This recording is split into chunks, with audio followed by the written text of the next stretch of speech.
Pour beaucoup, les tiny houses sont un habitat déjà très original, mais même dans ce mouvement-là, il est possible de trouver encore plus farfelu. Et c'est ce que va nous prouver Thomas. On n'a pas pu résister à l'envie de vous le présenter, donc c'est parti pour une petite plongée dans l'univers des tiny house cahutes.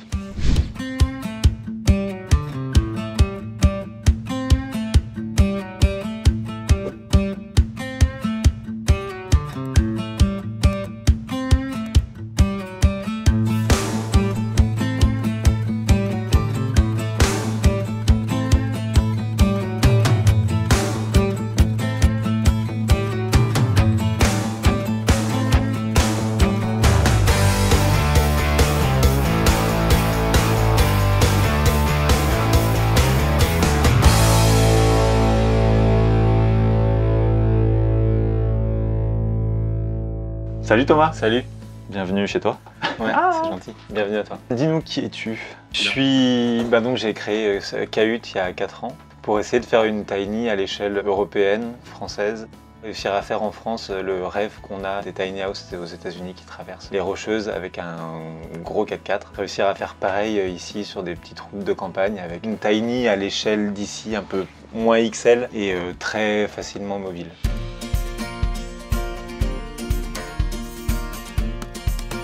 Donc on peut la tracter avec un permis B. Je voulais absolument être en simple essieu pour des questions aussi de mobilité, de pouvoir la manœuvrer facilement tout seul quand elle est dételée, la faire tourner sur elle-même et rateler pour repartir, c'est sacrément sympa. Et puis je voulais absolument qu'elle soit homologuée caravane. C'était ça les points principaux du projet au départ. L'ensemble de tout ça, je voulais que ça fonctionne avec des matériaux naturels. Je voulais pas utiliser, ou utiliser le moins possible de matériaux synthétiques. Donc autant faire du léger et de l'homologuer avec du plastique ou de l'alu, ça aurait été assez facile. Autant le faire en bois, en liège et un petit peu en alu. C'était vachement plus compliqué. Donc le défi c'était ça, c'était de faire rentrer tout en même temps dans le même objet. Tu as une tiny house légère que tout le monde peut conduire, homologuée, donc assurée. Et légitime sur la route et légitime comme habitat. Et qui pèse 1,3 tonne. Pour combien de mètres carrés à peu près? 7 mètres carrés et demi au sol, plus la mezzanine, 10 mètres carrés. Donc les dimensions globales c'est 3,30 mètres sur 2,20 mètres pour la carcasse. Et en hauteur 3,80 mètres du sol au fêtage. A priori, c'était plutôt pensé pour un couple avec un enfant. En fait, l'idée de Cahute, c'est pas simplement une maison dans laquelle on va regrouper tous les usages, mais c'est de l'habitat modulaire, c'est-à-dire qu'on multiplie les cellules de vie et on travaille sur comment est-ce qu'elles peuvent se lier entre elles. Se combiner, ouais. Voilà. Donc ça peut être lié par rien du tout, par l'environnement, par la nature autour. Elles sont simplement garées l'une à côté de l'autre. Mais on imagine aussi des systèmes de terrasses ou de serres, d'outils qui viennent connecter les maisons entre elles. Et donc pour les familles, c'est vachement intéressant d'avoir une cahute comme celle-là qui va être leur chambre et la pièce de vie, avec salle de bain, cuisine. Une autre qui va être plutôt la chambre des enfants. Une autre qui va être éventuellement le bureau ou la chambre des parents. Et c'est assez intéressant de penser l'habitat comme quelque chose qui peut évoluer en fonction de la vie, en fonction des moyens aussi. On achète une première petite maison. C'est une logique de légèreté mais à plein de niveaux. C'est une légèreté financière, une légèreté de la maison elle-même si on doit la déplacer. Quand on n'a pas grand-chose mais des belles choses, ce qui était aussi l'autre objectif de Cahute, soit vraiment un produit d'artisanat d'art, qu'on essaye au maximum de faire des trucs très jolis, bien finis. Un petit bijou, c'est petit mais c'est qualitatif. Bien. Ouais. Combien ça coûte un petit bijou comme ça? Alors aujourd'hui, une Cahute totalement équipée et décorée, ça coûte 38 000 € hors taxe. Et la question du prix, ça a été une question compliquée. C'est-à-dire que jusqu'à l'an dernier, elle coûtait beaucoup moins cher, ce qui fait qu'on vendait à perte, parce qu'on avait quand même des standards de qualité vachement hauts. Enfin, on fabrique tout, quoi. En cherchant du zéro plastique, en fait, on est quasiment obligé de tout fabriquer nous-mêmes. On essaye que tous les éléments de la maison viennent vraiment d'un savoir-faire artisanal. Il y a vraiment le fait de créer un lien entre des savoir-faire passés qu'on a parfois, dont on s'est éloigné à cause du marketing, quoi. On nous a marketé autre chose, donc on y revient, mais on n'y revient pas exactement pareil, on y revient avec tout un tas de connaissances acquises entre-temps et on essaie de les faire évoluer. Tout est en peuplier dans la maison, donc toutes nos sections d'ossature, tout notre mobilier et notre bardage. Pourquoi le peuplier? C'est un arbre avec lequel on construisait avant les charpentes de granges et tout ça. Et moi, c'est un arbre que j'ai découvert en Italie quand je faisais de la restauration d'art. Léonard de Vinci peignait sur des planches de peuplier, la Joconde est peinte sur du peuplier. Enfin, c'est un bois accessible à tous, du meuble de campagne au meuble de prince. Et c'est hyper intéressant, on l'a perdu. C'est devenu du bois de palette ou de bourriche d'huître. Et en fait, c'est un bois génial, quoi. Donc il y a des process aujourd'hui, notamment la rectification, qui permettent de le rendre durable au point de l'utiliser en bois extérieur. Ce qui est ton cas, donc. Ce qui est mon cas. Châssis et ton bois d'un côté. Donc j'ai mon châssis, mon bois, et en gros, j'ai pas le droit à l'erreur parce que toutes les couches se voient. J'ai mes montants d'ossature qui sont visibles et qui forment une partie de mon parement intérieur. Du carton alvéolaire pour le prototype qui est devenu ensuite du contreplaqué de peuplier collé au colle blanche pour la partie parement, en très très faible épaisseur. Et l'ensemble bien monté, bien pressé, bien collé et bien pensé quand même, fonctionne. Pour un poids qui est réduit, pour une durabilité qui est énormément accrue et surtout qui est garantie. C'est-à-dire qu'on sait que ça durera. Ensuite, on est isolé en liège expansé, qui est le meilleur isolant et qui ne se dégrade pas dans le temps. Et là, c'est pareil, on a prélevé à l'arbre son liège une fois, mais après, c'est fini. C'est pas quelque chose qu'on va devoir remplacer. Contrairement à tous les autres isolants qui ont une durée de vie limitée, qui s'affaissent, et c'est encore plus vrai avec les vibrations de la maison quand elle est en mouvement. Et puis ensuite on arrive au bardage. J'ai eu l'an dernier la tentation du bardage en red cedar qui est le plus utilisé en tiny parce qu'il fait 350 kg du mètre cube. Mais le peuplier rectifié il fait 350 kg du mètre cube, officiel mais à mon avis un peu moins. Et il est hyper durable et il n'a pas fait 9000 km. Pour arriver ici et il n'a pas été responsable de déforestation au Canada, ce qui est quand même vachement problématique. Et puis pour les menuiseries, on est en train de passer en châtaignier, pareil avec une essence locale et puis des bois locaux. On connaît celui qui fait pousser nos arbres, on connaît celui qui les coupe, on connaît celui qui le transforme. Et ensuite, la couverture, c'est un artisan d'art, une boîte qui s'appelle Art du Toit, qui est à côté de Rennes, et qui façonne tout à la main. C'est-à-dire c'est de l'aluminium laqué. C'est hyper intéressant comme matériau, c'est léger, c'est résistant, c'est recyclable. Et en fait, si on savait bien trier notre aluminium, il y aurait assez d'aluminium en circulation pour pouvoir vivre dessus. Et les peintures, c'est des peintures de farine, des peintures à l'ocre, de l'huile de lin, un peu de savon noir, du sulfate de fer. Ouais, pas grand chose. On tambouille tout ça au fouet, on laisse cuire 45 minutes et c'est bon, et c'est prêt. Alors, est-ce que tu peux nous dire quelle est ta vision du mouvement des tiny house en France? Quand j'ai vu le mouvement tiny house se développer, ce qui m'a un peu inquiété, c'est le fait de me dire, en gros, merde, il y a des sédentaires qui vont se mettre en mouvement et qui vont se retrouver dans la même précarité que les voyageurs il y a 10 ans avant la loi Allure, puisque le tiny house n'a pas de légitimité. Le seul habitat mobile en France, c'est la caravane. Il y a une réglementation qui existe, qui est contraignante et qui est discutable, mais qui a le mérite d'exister. Et je me suis dit, c'est trop con, il faut essayer de le faire rentrer dedans.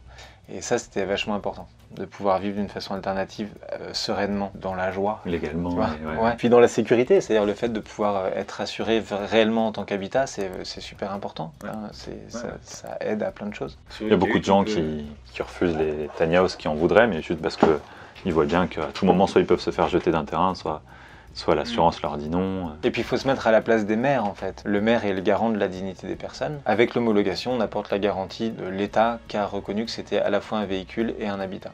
Donc ça c'était vachement important dans Cahute, à tel point que ça a été en fait la première démarche. Enfin la première démarche c'était de dessiner et d'essayer de trouver un truc. Il n'y avait pas de cahier des charges qui existait pour que les services de l'État puissent valider ou non un projet de micro-maison. Donc en fait j'ai écrit ce cahier des charges. On a épluché en fait tous les différents aspects de ce qu'était un habitat et de ce qu'était un véhicule. Le cahier des charges était validé, donc je suis passé en phase de prototypage. Ça devait durer 2 mois, ça en a duré 6. J'ai cassé des maisons entre temps, j'ai fait... Bah ouais, parce que comme je voulais construire en matériaux naturels et être très léger, je faisais des tests et je les défonçais quoi. Faire en sorte que ce truc-là résiste aussi à des contraintes dingues, parce qu'une tiny house ça reprend des contraintes assez folles quoi, quand on est en mouvement. Et au bout de 6 mois, j'ai passé donc, cette maison-là à l'Adréal, et donc ça a été la première tiny house homologuée. Carte grise caravane donc. Carte grise caravane micro-maison. D'accord. Ouais. Il y a vraiment marqué micro-maison sur la carte grise. C'était cool. Ouais. C'était très très cool. Et cette homologation concerne uniquement Cahute ou n'importe qui répondrait à ce cahier des charges? N'importe qui répondrait à ce cahier des charges. Là aujourd'hui, il y a une 50aine de Cahutes sur les routes. Ça fait 50 maisons qui étudient sous toutes les coutures. Chaud. Et en plus de ça, Tu es le seul à pouvoir installer, tu me disais, une tiny house dans des endroits sensibles. Raconte-nous un peu cette histoire. Tu as un peu l'accès, le pass, ouais, j'ai le pass VIP pour poser tes tiny. Mais c'est vraiment une conséquence de ces différents points d'avance. Quand on a un habitat et qu'on est assuré pour cet habitat, il est hyper facile d'être assuré pour un usage pro. Dans une tiny homologuée caravane, qui est un habitat, on peut très bien développer une activité professionnelle, un salon de massage. J'accueille des clients dans mon salon de massage. J'ai mis ma bougie trop près des rideaux, ça crame. Si quelqu'un est blessé, je suis assuré. En fait. Donc tout ça, ça a créé déjà énormément d'intérêt de la part de tout un tas de gens, des pros, des institutions et tout ça. Et quand j'ai voulu installer des cahutes ici, j'ai eu affaire à l'architecte des bâtiments de France. En réunion avec la mairie, moi complètement flippé à me dire j'ai pris les campings pour mettre des cahutes et puis ça y est, je vais pas avoir le droit de les mettre en fait. Et l'archi là me dit mais vous savez monsieur Longhi, on s'échange les photos de vos cahutes au ministère, tout le monde en veut, vous respectez complètement le cahier des charges des bâtiments de France pour la création d'hébergements en zone littorale, ce qui nous a ouvert la porte en fait à l'intégration et à l'usage de ces maisons pour créer de l'hébergement sur des zones sensibles. Ce qui était vraiment en fait le but dès le départ dans Cahutes. On a réussi à se poser là et on dort là, quand on se fait un thé. Et voilà, c'est tout en fait, c'est tout ce qu'on demande. Et t'es pas dans l'illégalité, et t'as le droit d'y être. T'as le droit d'y être. Bah, t'as le droit d'y être et puis t'es en harmonie avec l'endroit dans lequel tu es. T'es autonome en énergie, t'as pas fait des grosses tranchées pour ramener ton courant. Tu rejettes rien dans l'environnement. Et puis t'es totalement, tout est absolument réversible. Et le fait de pouvoir le faire, c'est en fait pareil, ça fait un peu jurisprudence, c'est hyper intéressant. Ça veut dire que du côté des institutions, il y a une disponibilité en fait à accueillir ce genre de projet. C'est un des gros avantages aussi des tiny. Il n'y a pas de béton, il n'y a pas de pollution majeure, il n'y a pas d'impact. Tu te balades ça en 2 heures, c'est réglé, tout le monde est parti. Moi sur 52 cahutes que j'ai faites depuis le début, on n'a jamais eu un refus d'implantation sur un terrain. Ça veut dire que tous tes clients actuels vivent dans leur tiny house avec la bénédiction et puis même ils ont l'autorisation du maire, mais aussi au-dessus forcément. Donc tout ce qui est assurance, tout ça, ça se passe très bien. Ouais, ça se passe très bien. L'avenir de Cahutes. L'avenir de Cahutes. Cette année, on va tester des systèmes de serre mobiles qui viennent se pluguer sur les maisons pour créer des espaces tampons avec l'extérieur. Donc là, on en vient à l'habitat modulaire. Ouais. Qu'est-ce que c'est que cette histoire d'habitat modulaire en tiny house? C'est vraiment, je déplace ma maison et je la mets à côté d'une autre et je la mets pourquoi pas au-dessus d'une autre. Et là, il y a des trucs vraiment, vraiment super intéressants. Je sais pas, un enfant en bas âge, eh ben, il va être plutôt dans l'espace de vie avec les parents. Quand il grandit, il va passer dans une petite cahute chambre qu'on pourra acheter qu'à ce moment-là quand on en a besoin. Et quand il va devenir ado, il aura peut-être envie d'avoir un peu d'indépendance quand il invite des amis et des machins, et il pourra se déplacer avec, se mettre un peu plus loin dans le champ. Et le projet Cahutes, c'est pas que les maisons, c'est la conception et la construction de la maison. Et après, c'est toutes ces utilisations possibles. Donc à travers le camping pour l'hébergement, mais à travers tout un tas d'autres projets, notamment des résidences d'artistes habitables, qui peut aussi être un support de création et puis d'expression.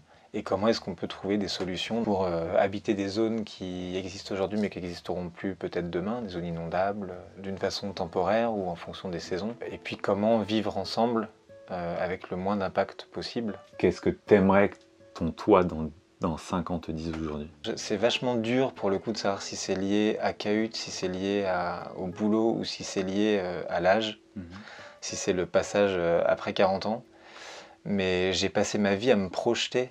Et là, j'arrive à un moment où c'est génial maintenant. A priori, dans la vie, quand il se passe un truc bien, ça dure pas longtemps. Je profite de ce qui se passe. Et quand tu essayes que tout ce que tu fais soit sincère, c'est agréable pendant. J'ai construit ce projet avec pas grand-chose. Enfin, bon. Du coup, j'ai pas trop peur de la redescente. Bon, moi, dans 5 ans, à la limite, il va se boire une bière, quoi. Ben, si on allait faire ça. Ouais, c'est ça. Allons nous boire une bière, ça me va. Merci beaucoup d'être prêté à l'exercice.